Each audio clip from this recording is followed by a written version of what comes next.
हिंदू धर्म संप्रदाय का सबसे बड़ा पर्व महाशिवरात्रि को माना जाता है।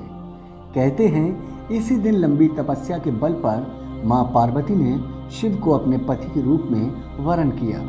शिव और शक्ति के मिलन के इस महापर्व को आप कैसे मनाएं? आइए जानते हैं। कैसे भोलेनाथ की पूजा करें कि आपकी हर मनोकामना पूर्ण हो जाए। शिव और शक्ति का मिलन का महापर्व यानी महाशिवरात्रि इसे क्यों कहते हैं? इसी दिन भगवान शिव ने वैराग जीवन छोड़कर गृहस्थ जीवन में प्रवेश किया। धर्म ग्रंथों और शिव पुराण की माने तो एक लंबी कठिन तपस्या के बाद माता पार्वती ने भगवान शिव को पति के रूप में प्राप्त किया।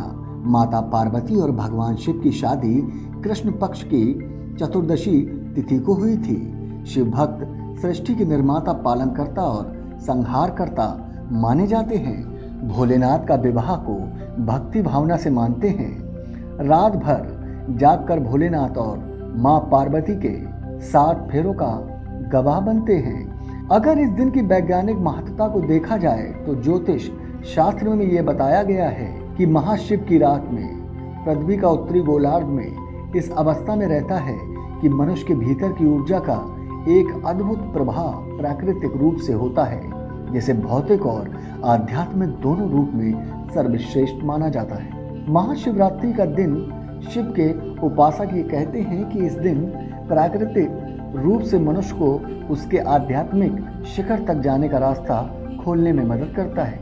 महाशिवरात्रि का पावन पर्व फाल्गुन के महीने में उत्तर भारतीय हिंदू कैलेंडर के अनुसार और माघ में दक्षिण भारतीय कैलेंडर के अनुसार पड़ता है। रात की तिमिर अंधियारी को देखकर ये भी कहा जाता है कि ये महाशिवरात्रि का त्योहार गंभीरता के साथ जीवन और दुनिया में अंधेरे में अज्ञानता पर काबू पाने का दिवस भी है।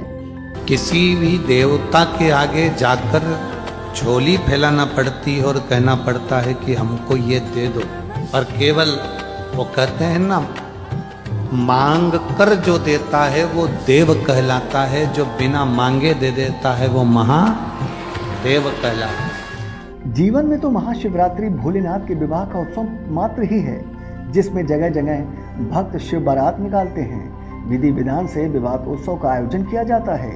ज्ञानी बताते हैं कि महाशिवरात्रि का व्रत रखने वाले भक्तों को आत्मशुद्धि का मौका मिलता है।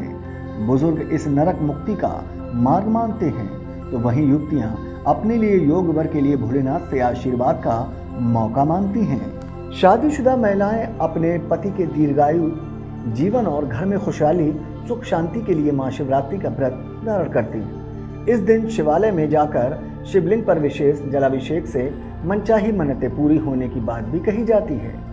इस मौके पर कुछ भक्त शिवलिंग पर रुद्राभिषेक भी अर्पित करते हैं। कहा जाता है कि भोलेनाथ को भांग, धतूरा, दूध, दही, शहद और पंचामृत से जलाभिषेक पुण्यकारी माना जाता है। लेकिन गलती से भी शिवलिंग पर तुलसी के पत्ते, हल्दी और चंपा केतकी के फूल का पूजन में प्रयोग नहीं करना चाहिए, वरना भगवान शिव के प्रकोप का भागी बनना पड़ता है।